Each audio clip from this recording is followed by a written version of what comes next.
जय हिंद साथियों, मैं राष्ट्रीय अध्यक्ष मास्टर स्वराज भारतीय किसान लोक शक्ति। साथियों, आज एक दिल की टीस है, उसे कहना चाहूंगा कि उत्तर प्रदेश की जो सरकार है वह जनता जनार्दन ने चुनी या अफसरशाही ने चुनी। आज जनता जनार्दन की चारों तरफ से आवाज आ रही है कि हमको सुना नहीं जा रहा।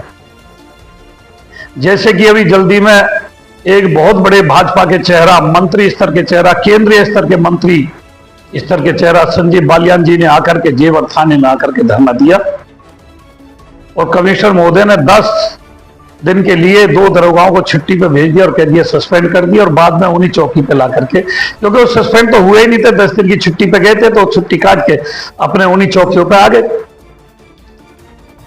ये सत्ताधारी पार्टी के मुंह पर तमाचा नहीं है तो और क्या है।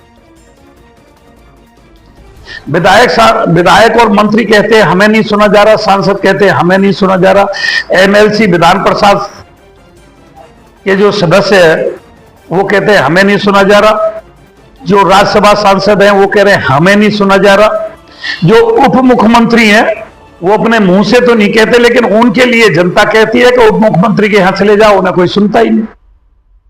जब उप मुख्यमंत्रियों को नहीं सुनता तो और दूसरे की तो बात ही कुछ और है। आए दिन सोशल मीडिया पर वीडियो आ रही है, विधायक की और पुलिस प्रशासन की होक टोक होती है। विधायक जी की फला जगह के विधायक जी की होक टोक हुई, भाई हमें क्यों नहीं सुना जा रहा, हमें लोकतंत्र ने चुना है, हमें जनता जनार्दन ने चुना है, हम वोट से चुन के आए, जो हमें नहीं सुना जा रहा तो किसको सुना जाएगा। मुझे तो लग रहा है जो भाजपा के प्रदेश अध्यक्ष है उन्हें भी नहीं सुना जा रहा, क्योंकि अभी जेवर में हमारे एक पीड़ित परिवार था, उसके यहां प्रदेश अध्यक्ष जी आए, कुछ नहीं, टाइम फिश। जब प्रदेश अध्यक्ष को नहीं सुना जा रहा तो जिला अध्यक्ष को क्या सुना जाएगा। विपक्ष की तो बात ही मत करो, विपक्ष को तो कोई सुनता ही नहीं और विपक्ष को सुनना भी नहीं चाहिए, क्योंकि जब विपक्ष सत्ता में था तो इनको नहीं सुनता था, तो विपक्ष को तो सुना क्यों जाए। जब विपक्ष ने इनको नहीं सुना तो विपक्ष को नहीं सुन रहे, वो तो अदले के बदले हैं। अब आ जाओ किसान संगठनों की, 2 महीने से हम भी धरने पे बैठे, हमें भी नहीं सुना जा रहा, हम ये कह रहे हैं हमें सुना जा रहा है। कल ही जेवर थाने में एक किसान संगठन पर मुकदमा दर्ज हुआ है, उससे पहले कासगंज में एक संगठन को खत्म ही कर दिया, अफीम गांजा लगा करके उन्हें जेल भेज दिया। उससे पहले मुजफ्फरनगर में एक तोमर संगठन था, उस पर लठ बजाया गया। फिर हरिद्वार में एक और संगठन पर लठ बजा। गौतम नगर में अब से कुछ दिन पहले किसानों को तन्हाई तक झेलनी पड़ी, जेलें काटनी पड़ी। उसके बाद कल टिकैत साहब का बयान सुना, वो कह रहे हैं हमको तो हमारे जिले में नहीं सुना जा रहा। 8 तारीख का हम घेराव करेंगे, सरकारी दफ्तरों का, एसएसपी कार्यालय का घेराव करेंगे। जब मुजफ्फरनगर में हमें नहीं सुना जाएगा तो और कहां सुना जाएगा। हमको टारगेट किया जा रहा है, सरकार की योजना है कि हमारे संगठन को टारगेट करके हमारे कार्यकर्ताओं पर मुकदमा लिखा जा रहा है। फोन पे हमसे, हमारे टिकैत साहब से उल्टी सीधी बातें की जा रही हैं, बातें करने का अधिकारियों को तरीका नहीं है। हमसे अधिकारी कह रहे हैं कि भाई तुम्हारे धरने उठाने के लिए और संगठन आकर के दफ्तरों में दबाव बना रहे हैं कि जब आप हमको ही आंदोलन नहीं करने दे रहे तो मास्टर जी 2 महीने से क्यों आप धरने पे बैठे हैं। और अधिकारी कह रहे हैं जिन मांगों पर आप बैठे हो वो पूरी नहीं होने वाली, आप बैठे रहें।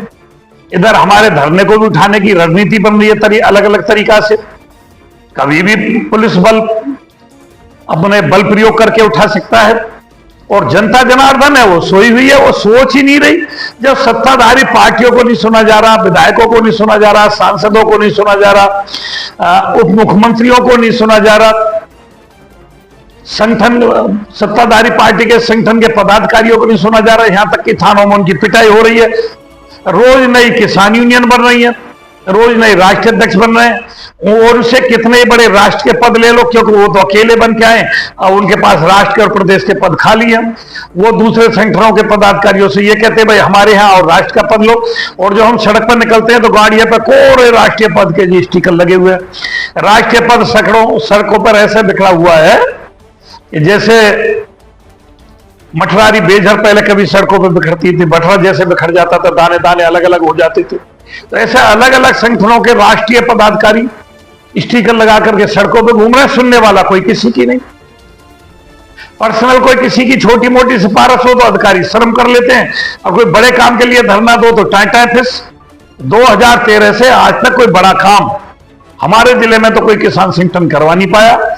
जब सिलारपुर अंडरपास पर 4.5 महीने हम धरने पे बैठे, जब जाकर के 64.7% पास हुआ, उसके बाद ना तो हाईवे का अतिरिक्त मुआवजा है, ना हाईवे का आवासीय प्लॉट है, ना जिले में कोई घरौनी बन रही है, और ना जिले में आबादियों का निस्तारण हो रहा है, ना जिले में जिन किसानों ने मुआवजा उठाया है उनका कोई निस्तारण हो रहा है। किसी भी समस्या का कोई निस्तारण नहीं है। ढाक पर 3 बात। और जनता जनार्दन है वो सोने का बहाना कर रही है। अगर सोई हुई हो तो उसे तो जगा सकते हैं, लेकिन जो सोने का बहाना कर रहे हो उन्हें कौन जगाए?